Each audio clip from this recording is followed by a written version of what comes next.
भगवान ने दुख नहीं दिया, बात को पलट दिया।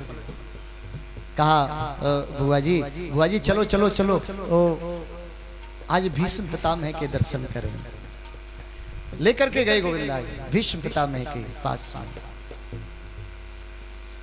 जो बाणों की सैया पर लेटे हुए हैं, एक एक बूंद उनके शरीर से निकल चुका है। ध्यान दीजिएगा। भगवान पितामह को प्रणाम करते हैं। सब पांडवों ने प्रणाम किया। द्रौपदी साथ आई है, कुंती माता कुंती साथ में आई है, सभी पांडव लोग आए हैं, सभी ने प्रणाम निवेदन किया। पितामह भीष्म पितामह। गोविंद ने कहा पितामह प्रणाम करते हैं, पांडव राजा बन गए, आप अपने जीवन का अनुभव इनको बताएं। प्रेम से बोलो। वैसे हमारी कथा थोड़ी सी विलंब से चल रही है, 6:30 तो आपके बज गए हैं। अगर आप कहें तो 10 मिनट और ले लें आपके। अगर जल्दी हो तो बताओ, आरती करावें ठाकुर जी की। ये प्रसंग छिड़ गया तो 10 मिनट जाएंगे। जल्दी बताओ, हाथ खड़े करके बताओ। हाँ ठीक है ठीक है ठीक है। ये भीष्म पितामह का प्रसंग पर ही हम आज की कथा का विश्राम लेंगे, क्योंकि घड़ी आपकी जनता कॉलोनी की घड़ी जल्दी भागती है। हाँ, भीष्म पितामह का प्रसंग सुनिएगा बड़े आनंद के साथ में। दर्शन करो, प्रेम से बोलो। पीछे वालों। हाँ, भीष्म पितामह के पास में लेकर पांडवों को गए भगवान, प्रणाम निवेदन किया और अनुभव बताया। कहा प्रभु पितामह आप अपने जीवन का अनुभव बताइए, राजा हो गए पांडव। भीष्म पितामह ने कहा मुझे बड़ी प्रसन्नता है कि पांडव राजा बन गए। बेटा मेरे जीवन का अनुभव है, आप जीवन में खूब आनंद के साथ में 3 प्रकार के ज्ञान दिए, 3 प्रकार के उपदेश दिए पितामह ने। कौन कौन से? दान धर्मान, राज धर्मान, स्त्री धर्मान विभागशः। 3 प्रकार के उपदेश किए। बेटा जीवन में खूब धन कमाना चाहिए हमेशा, और धन कमा करके 10% अवश्य दान के लिए रखना चाहिए। दूसरा ज्ञान दिया राजधर्मान। राजधर्मान, राज कैसा हो कि कभी अपने आपके सामने कभी अपमान, कभी अपराध होते हुए नहीं देखना चाहिए। किसी का अपराध हो रहा है और अगर आप देख रहे हैं तो उतने ही अपराधी आप हो जितना करने वाला है। अगर आपकी थोड़ा सा आपके मन में विवेक है तो उसका सामना करो, उसका बीच बचाव करके, या फिर असत्य को जो धारण किया हुआ है उसका फैसला करो। नहीं कर सकते तो वहां से चले आओ। अपमान को, अपराध को देखना नहीं चाहिए। ध्यान देना। दान की महिमा बताई। स्त्री धर्मान, स्त्री का धर्म बताया गया। स्त्री का धर्म क्या है? थोड़ी भले ही ये बात आपको कड़वी लगे क्योंकि माताओं का समूह ज्यादा है, लेकिन कड़वी बात कभी कभी ले लेनी चाहिए, काम आती है जीवन में। स्त्री का धर्म क्या है? जब स्त्री बालिका हो तब उन्हें पिता और भाई के संरक्षण में रहना चाहिए। विवाह हो जाए तो पति के संरक्षण में, पुत्र हो जाए तो पुत्र के संरक्षण में, ये नियम बताया। लेकिन जब से स्वतंत्रता मिली है इससे घटनाएं और ज्यादा बढ़ने लगी है। बुरा मत मानना, लेकिन कटु सत्य है। प्रेम से बोलो। स्त्री धर्मान, राज धर्मान, दान धर्मान। दान की महिमा बताई गई। अगर आप प्रभु कृपा से आपके पास में धन की व्यवस्था है तो निश्चित मानिए आप पर प्रभु की कृपा है। अगर आप अब धन को कैसे उपयोग करते हो ये बहुत बड़ी बात है। धन को कमाना बड़ी बात नहीं, धन का उपभोग करना बहुत बड़ी बात है। महाराज जिसके जीवन में दान की प्रवृत्ति है ना, जिसके जीवन में दान की प्रवृत्ति है उसका परिवार हमेशा फलता फूलता है। कौन सी व्यवस्था आपके परिवार के लिए उपयुक्त होगी ये ठाकुर जी जानते हैं। धन की व्यवस्था कैसी है? ऐसी है जैसे कि एक बहुत बड़ा कुआं हो, उस कुएं में जल भरा हुआ है पीने योग्य, लेकिन मात्र 15 दिन या 20 दिन उस कुएं से जल मत खींचिए आप। और 15-20 दिन बाद, 1 महीने बाद जब जल खींचेंगे ना तो वो पीने लायक पानी नहीं रहेगा। ठीक ऐसे ही धन को आप तिजोरी में बंद करते गए, एक दिन ऐसी विकृति पैदा करेगा, बुद्धि खराब ऐसी करेगा महाराज कि या तो वो धन वकीलों को जाएगा या डॉक्टरों को जाएगा, किसी काम का नहीं। प्रेम से बोलो। अब बुरा मत मानना कोई वकील डॉक्टर बैठा हो भाई। हाँ। मतलब कहने वाली बात यह है कि वो किसी काम का नहीं रहेगा, ना वो यहाँ के काम का ना वो वहां के काम का। इसलिए दान की प्रवृत्ति जीवन में अवश्य हो। 10% जैसा बने, जहां आवश्यकता हो वहां अवश्य लगाए। राय धर्मान राज्य में कभी भी अपराध होते हुए नहीं देखना चाहिए, ये बताया। स्त्री धर्मान स्त्री की बात कर रहे थे कि कभी भी अपमान होता, अपराध होते नहीं देखना चाहिए। इसी बात पर द्रौपदी हंस पड़ी जब उपदेश कर रहे थे पितामह कि अपराध होते नहीं देखना चाहिए, पाप कर्म होते हुए नहीं देखना चाहिए, तो द्रौपदी हंस पड़ी। लेकिन याद रखना, पितामह के सामने एक साधारण स्त्री का हंस जाना कोई साधारण बात है? पितामह है वो। बेटा तुम क्यों हंसे? द्रौपदी कारण बताओ। नहीं नहीं, मैं तो बस ऐसे। नहीं नहीं, कुलवती नारी बिना कारण के नहीं हंसती है। बताओ तुम्हारे मन में कोई शंका है, और इस शंका को लेकर मरना नहीं चाहता मैं। जरा बताओ क्यों हंसे आप? शायद पितामह भी जानते होंगे। द्रौपदी ने कह दिया, प्रभु क्षमा करें, मैं आपको पितामह कष्ट नहीं देना चाहती, लेकिन बात सत्य है। पर उपदेश कुशल बहुत तेरे, आज उपदेश कर रहे, बहुत सुंदर उपदेश कर रहे हैं आप कि पाप कर्म नहीं होते देखना चाहिए। लेकिन आपने ये पाप कर्म क्यों किया? कौन सा पाप कर्म?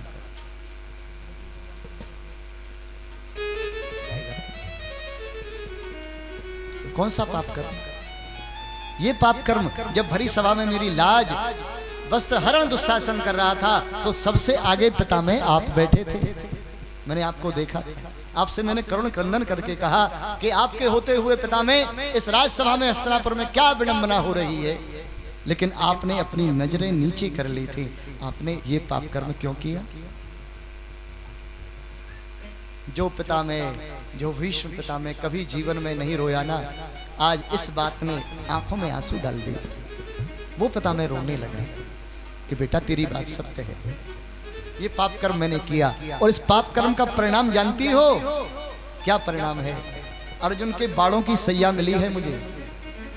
एक एक बूंद दुर्योधन का जो नमक खाया है, उसका एक एक बूंद धरती पर टपक चुका है। इसी पाप कर्म की सजा भोग रहा हूं। पाप कर्म नहीं होते देखना चाहिए। मेरे जीवन में कभी दुर्भावना, दुष्प्रचार मेरे जीवन का नहीं है, अपमान नहीं है, कभी अपराध नहीं है, पाप कर्म नहीं है, लेकिन मुझे इतनी कड़ी सजा मिली है। लेकिन अब मैं किसी से वार्तालाप नहीं करना चाहता। गोविंद मेरे समक्ष खड़े हैं, गोविंद से दो दो बातें करूंगा। बस मैं चाहूं तो मैं कितने वर्ष तक और जीवित रह सकता हूं। मुझे इच्छा मृत्यु का वरदान प्राप्त है मेरे पिताजी के द्वारा। लेकिन कोई व्यक्ति कौन जीना चाहेगा जिसके समक्ष में गोविंद खड़े हो? सूर्य भगवान अस्ताचल को जा रहे हों, उत्तरायण हो रहे हों, इस समय की घटना को, इसने सुंदर मुहूर्त को छोड़कर इस संसार में क्यों जीना चाहेगा कोई? गोविंद से कहा, इतिमति रूप कल्पिता तृष्णा, मेरी मति रूपी कन्या का विवाह कर लीजिए प्रभु। आपसे बस यही प्रार्थना है। गोविंद उस छवि को दर्शन करा दो एक बार। कौन सी छवि? मैंने तो कह दिया था कि जिसकी तरफ मैं रहूंगा उसका पूरा साथ दूंगा। लेकिन गोविंद आपने भी प्रतिज्ञा की थी कि मैं इस महाभारत के युद्ध में अस्त्र शस्त्र धारण नहीं करूंगा। गोविंद जब तुमने प्रतिज्ञा की तो मैंने भी प्रतिज्ञा कर ली कि गोविंद के हाथ में अगर अस्त्र शस्त्र नहीं धारण करा दिया तो मैं भी गंगा का पुत्र नहीं। भीष्म ने प्रतिज्ञा की। एक भक्त की प्रतिज्ञा है कि मैं शस्त्र धारण करा के मानूंगा, और एक भगवान की प्रतिज्ञा है कि मैं शस्त्र धारण नहीं करूंगा। कौन जीतता है? दर्शन कीजिएगा। रणभूमि में आज भीष्म पितामह ने जो बाणों की बौछार अर्जुन पर करी मारे, इतने बाण चलाए, अर्जुन को इतना अवसर नहीं मिला कि तर्कस से बाण संधान कर ले अपने गांडीव पर। इतना समय नहीं दिया महाराज। उसका धनुष गांडीव तोड़ दिया, उसके रथ को तोड़ दिया, और अर्जुन को लहू लुहान करके बेहोशी की अवस्था में पटक दिया। भगवान को क्रोध आ गया कि इस भीष्म पिता ने तो पूरी व्यवस्था ही मेरी बिगाड़ दी है। और जैसे ही भगवान को क्रोध आया, रथ के पहिया को ही सुदर्शन बनाया और रणभूमि में भगवान का पटका नीचे गिर गया। किसको साधने के लिए? धरती माता उद्वेलित हो गई। भगवान ये क्या कर रहे हैं आप? परब्रह्म हैं आप अपनी प्रतिज्ञा तोड़ोगे तो प्रकृति नष्ट हो जाएगी प्रभु। भगवान ने पटका गिराकर सांत्वना कर दी धरती को, चिंता ना करो, मैंने अपनी प्रतिज्ञा तोड़ी है तो अपने भक्त की प्रतिज्ञा रखने के लिए तोड़ी है। मैंने चक्र सुदर्शन धारण किया है क्योंकि मेरे भक्त की प्रतिज्ञा रह जाए, इसलिए मैंने अपनी प्रतिज्ञा तोड़ी। उस भीष्म पितामह की प्रतिज्ञा को रखने के लिए मेरे गोविंद ने अपनी प्रतिज्ञा को तोड़ दिया है। ऐसी कृपालु वो छवि मेरे सामने हो और मैं बस अपने इस पांच भौतिक शरीर को छोड़ना चाहता हूं। गोविंद इतनी कृपा करो। देहांत काले तुम सामने हो, मुरली बजाते मन को लुभाते, यही गीत गाकर तननाथ त्यागूं, गोविंद दामोदर माधवेति, गोविंद दामोदर माधवेति, गोविंद दामोदर माधवेति।